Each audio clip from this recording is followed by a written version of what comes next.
안녕하세요, 여비TV입니다. 오늘은 제목 그대로 당신이 호갱이 될 수밖에 없는 이유에 대해서 말씀드려볼 수 있도록 할게요.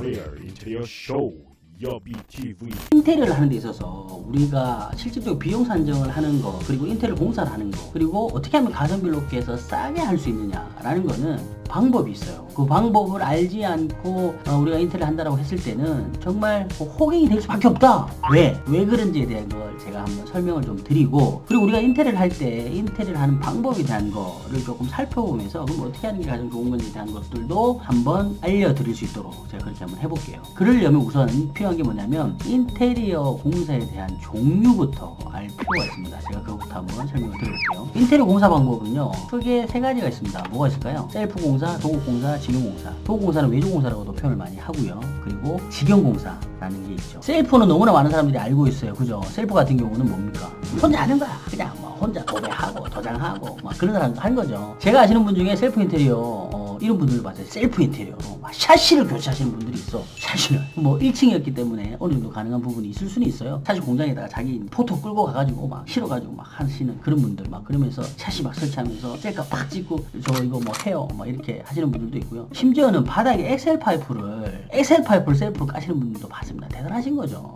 거의 업자신 거죠. 업자 수준으로 하시는 건데, 사실 제가 생각하는 셀프 같은 경우에는 그 정도를 셀프라고 하기에는 조금 무리가 있는 것 같고, 간단한 필름이나 도장이나 도배 이 정도 수준에서 하는 거를 셀프 뭐 좋은 것 같습니다. 오늘 우리가 이야기해야 될 거는 중점적으로 두 가지를 봐야 됩니다. 뭐냐면 도급공사와 직영공사를 한번 볼게요.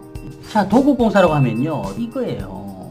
당사자와 계약업체가 이 일을 완성할 것을 약정하고 일의 결과에 대하여 보수를 지급할 것을 약속하는 것. 내용 자체가 조금 복잡하게 들릴 수도 있는데, 단순하게 이야기하면요, 모든 공사에 대한 내용을 일괄적으로 턴키로 한 업체에 맡기는 것을 도급공사라고 합니다. 그걸 도급공사라고 해요. 이 도급공사가 가장 우리가 공사할 때 많이 쓰는 방법이죠. 그렇잖아요. 우리가 이제 동네 인테리어 업체들한테 견적 의뢰를 하고 공사를 하는 형태, 일반적으로 이걸 제일 많이 하죠. 왜? 너무 쉬우니까 그냥 업체한테 이야기해서 우리 집이 공사하려고 하는데 평당 얼마예요? 이거 뭐 우리 뭐 이거저거 하려고 하는데 공사 기간 얼마예요? 그러면 해주세요. 보통 이렇게 하잖아요. 이게 바로 도급공사입니다. 자, 그러면은 직영공사는 뭘까요? 직영공사는 직영에 의해 시공되는 공사라고 해서 건축주가 종합시공업체에게 의뢰하지 않고 자력으로 자재, 농무자, 기계 설비 등을 조달해서 공사하는 방식, 이것을 바로 직영공사라고 합니다. 쉽게 이야기하면 도급공사가 한 업체한테 일괄적으로 맡겼다고 가정했을 때, 직영공사라고 하는 거는 뭐냐면 각 공정별로 관리를 본인이 하는 거예요. 본인이. 그러니까 도배공사, 도장공사, 필름공사, 목공사 이런 것들에 대한 관리를 본인이 하는 거다. 무슨 차이가 있지? 무슨 차이냐면 이 해당되는 공정에 대한 공사 관리를 도급공사는 인테리어 업체가 일괄적으로 하는 거지만 직영공사는 그걸 본인이 한다는 얘기예요.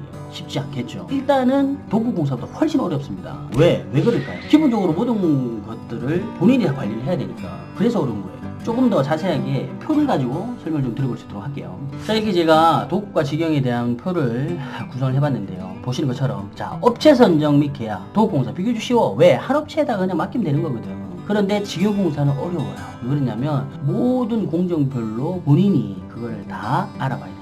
그리고 설계 및 디자인에 대한 부분도 실질적으로는 도급공사는 업체가 일괄적으로 다 합니다. 업체에서 다 제안을 해줘요. 그런데 직영공사 어떻게 된다? 본인이 해야 돼. 무슨 얘기냐면 도급공사 같은 경우는 해당되는 업체가 상담을 하는 거죠. 클라이언트하고 뭐 이야기하면서 이런 걸, 라이프 스타일이 어떻고 가족 관계 구성원이 어떻고, 그래서 나는 어떤 스타일을 좋아하고 뭐 어떻게 해줬으면 좋겠다라는 거를 쭉 이야기를 하면 업체에서 어떻게 한다? 거기에 대한 거를 디자인 기획 설계안을 만들어 와서 제안을 하기도 하고, 대략적인 평면도에 대한 상태의 레이아웃을 만들어서 이야기해주기도 합니다. 그런데 직영공사는 어떻게 된다? 그걸 다 본인이 해야 되는 거야. 왜? 업체가 없으니까. 우리가 사용할 수 있는 업체는 뭐냐면 단종들밖에 없단 말이에요. 그 사람들은 디자인을 할 수 있다 없다? 없다. 그렇다고 하면 내가 원하는 스타일대로 해야 된다. 예를 들어 욕실에 내가 타일을 구하고 싶어. 그런데 도급공사 같은 경우는 업체가 샘플도 갖다 줄 수도 있고 이미지를 보여줄 수도 있고 이렇게 하면서 제안해 줄 수 있단 말이에요. 이런 느낌 어떨까? 저런 느낌 어떨까? 그런데 직영공사는 어떻게? 내가 타일업자를 그냥 써야 되는 거잖아요. 타일 작업하시는 분들을 섭외를 해서 공사를 시켜야 되기 때문에 그분들은 디자인은 상관없는 거야. 그러면 나는 어떻게 된다? 내가 원하는 형태의 디자인에 대한 마감재를 내가 손수 구해서 그 작업자한테 자재를 줘야 되는 거예요.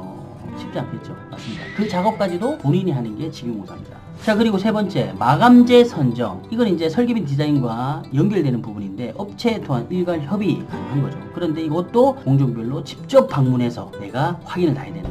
방금 설명한 것처럼 타일뿐만이 아니라 도배지 같은 경우도 누가 제안을 안 해줘. 내가 원하는 형태에 대한 도배지를 내가 선택해서 결정을 해서 자재를 초이스할 수밖에 없는 그런 상황이죠. 그리고 공사 견적도 봅시다. 이건 일괄 견적이에요. 그런데 직영공사는 공정별 개별 견적이다. 자, 이게 무슨 말일까요? 도급공사는요, 전체 공사비에 대한 거를 일괄적으로 한 업체에서 정리해서 줍니다. 뭐 도장공사 얼마, 도배공사 얼마, 뭐 해서 정리해서 준단 말이에요. 그런데 직영공사는 어떻습니까? 그걸 본인이 다 일일이 확인을 다 해야 되는 거예요. 그 확인을 해야 된다는 얘기는 뭐냐면 해당되는 물량을 뽑을 수도 있고 사람이 들어가는 품을 기준으로 할 수도 있는 거죠. 그렇기 때문에 그 기준에 대한 거를 다 배액을 해서 금액을 산정하는 겁니다. 그리고 해당되는 업체와 금액도 확인을 하는 거죠. 그리고 현장 감리 및 공정관리, 이것도 당연히 업체에서 하죠. 업체에서 합니다. 그런데 직영공사는 이것도 본인이 하는 거예요. 이게 사실 어려운 부분 중에 하나입니다. 뭐냐면 본인이 현장에서 공사 관리 감리를 해야 돼요. 일반인들이 그게 쉬울까요? 쉽지 않습니다. 기본적인 인테리어에 대한 지식이 없다면 그런 걸 이야기할 수가 없어요. 근데 그럼에도 불구하고 그걸 해야 된단 말이에요. 그게 뭐다? 직영공사다. 그래서 직영공사와 도급공사를 비교해봤을 때 이런 현장에 대한 사전 지식이 없다라고 하면 직영공사는 정말 하기 힘들어요. 도급공사 같은 경우는 인테리어 업체가 일괄적으로 다 관리를 해주잖아요. 그리고 그걸 잘못되면 인테리어 업체 한 업체에다가만 이야기하면 되는데 직영공사는 어떻습니까? 그거를 다 공정별로 이야기를 해줘야 된다고. 그리고 공정별로 포인터가 다 있단 말이에요. 예를 들어서 샤시를 예를 들어 볼게요. 샤시 공사를 할 때 샤시 포인트 뭘까요? 마감재를 선택하는 것과 현장에서 관리하는 건 완전히 달라요. 포인트가 뭘까요? 마감재 선정했어요. 근데 현장에서 현장 관리를 해야 되는데 현장 관리를 뭘 해줘야 되냐면 이런 거죠. 예를 들어서 저 벽에 도배지가 붙어요. 그런데 저 도배지가 붙기 전에 샤시를 설치를 해야 된단 말입니다. 그러면은 샤시가 기본적으로 도배지 마감되는 벽체보다도 10mm, 1cm 정도가 더 튀어나와야 돼요.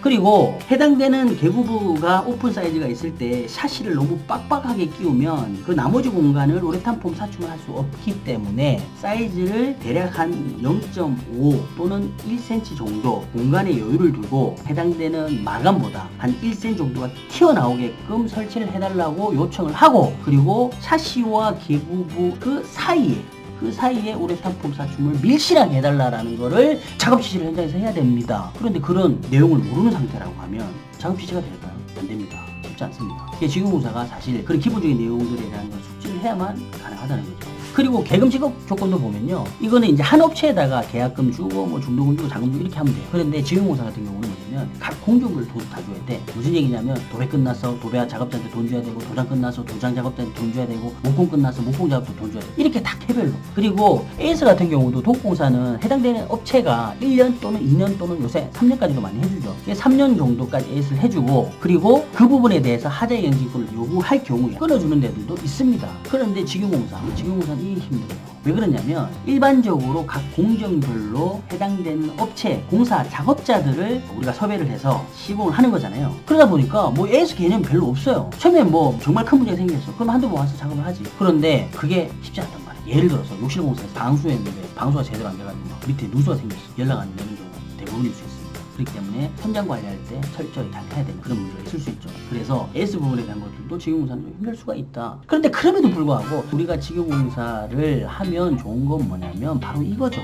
공사비 부분에서 직영공사가 현저히 도급공사보다 낫다는 겁니다. 낫다는 거예요. 여기서 우리는 할 얘기들이 엄청 많습니다. 그 이야기를 제가 좀 해볼게요. 도급공사보다 직영공사가 현재 금액이 낮을 수 있습니다. 제가 이제 막 포조 프로젝트라는 걸 진행을 하면서도 정말 심하게는요, 도급공사보다도 반값에 하는 경우도 있습니다. 그런데 대략적으로 직영공사를 하게 되면요, 비용이 얼마 정도 절약이 되냐면 도급공사 비용의 한 70% 정도의 공사를 할 수가 있습니다. 30% 아낄 수 있는. 예를 들면 3천만 원짜리 공사라고 하면 1,000% 아낄 수 있는 겁니다. 그게 가능할까요? 가능해요. 직영공사는 가능합니다. 직영공사라고 하는 건 아까도 이야기한 것처럼 모든 공정에 대한 관리를 본인이 다 하는 거예요. 그리고 본인이 다 책임지는 겁니다. 그런데 도급공사라고 하는 건 뭐죠? 그런 본인이 해야 될 일을 업체가 대신해 주는 거예요. 여기서 포인트가 뭘까요? 도급공사가 직영공사보다 가격이 30%가 더 비싸다고 해서 그 업체가 다 사기꾼일까요? 절대 아니에요.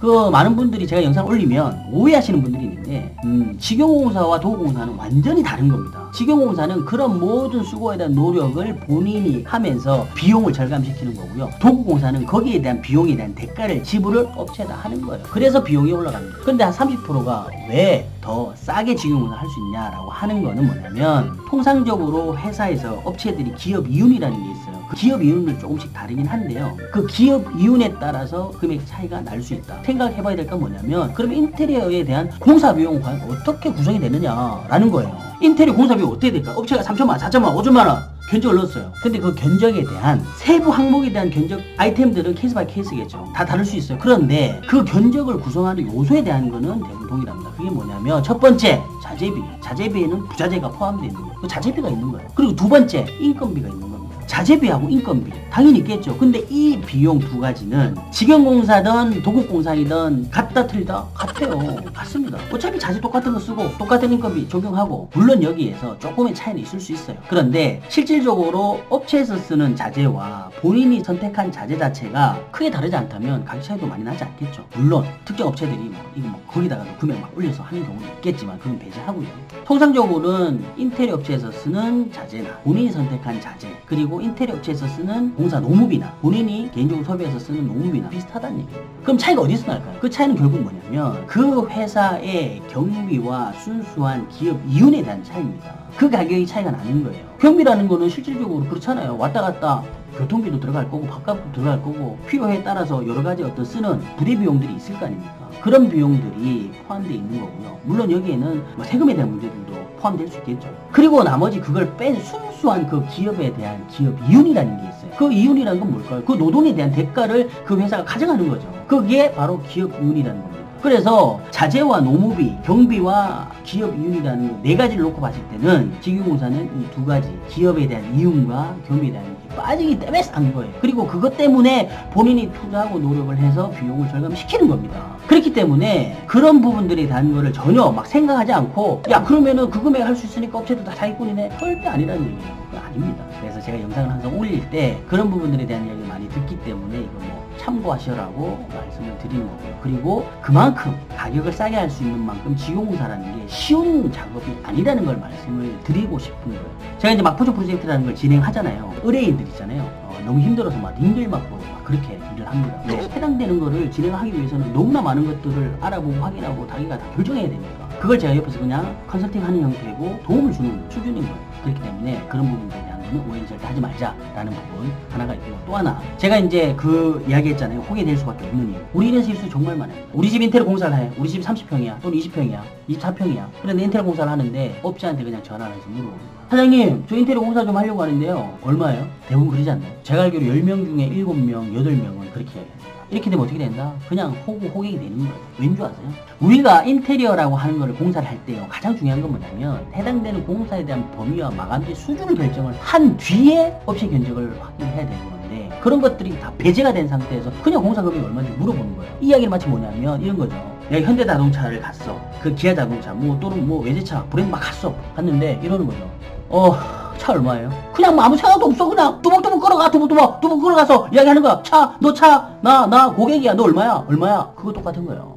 그런데 매장을 방문해서 탁 가오자고, 차 얼마야? 공사를 직영공사든 도급공사든 내가 인테리어를 하고 싶다라고 했을 때는 무슨 작업이 필요하냐면, 첫 번째로 공사에 대한 범위를 정확히 정해놓고, 두 번째로 그 해당되는 마감재의 자재에 대한 스펙은 어느 정도 수준에서 할 건지 정해놓고, 세 번째로 거기에 대한 예산을 본인 스스로 뽑아볼 필요가 있는 거예요. 그 세 번째 단계 예산을 뽑아보고 난 뒤에 업체의 견적을 받아야 되는데, 우리는 어떻게 한다? 첫 번째, 두 번째, 세 번째 생략, 네 번째 단계인 바로 얼마면 돼요? 탁 가오자고, 차 얼마야?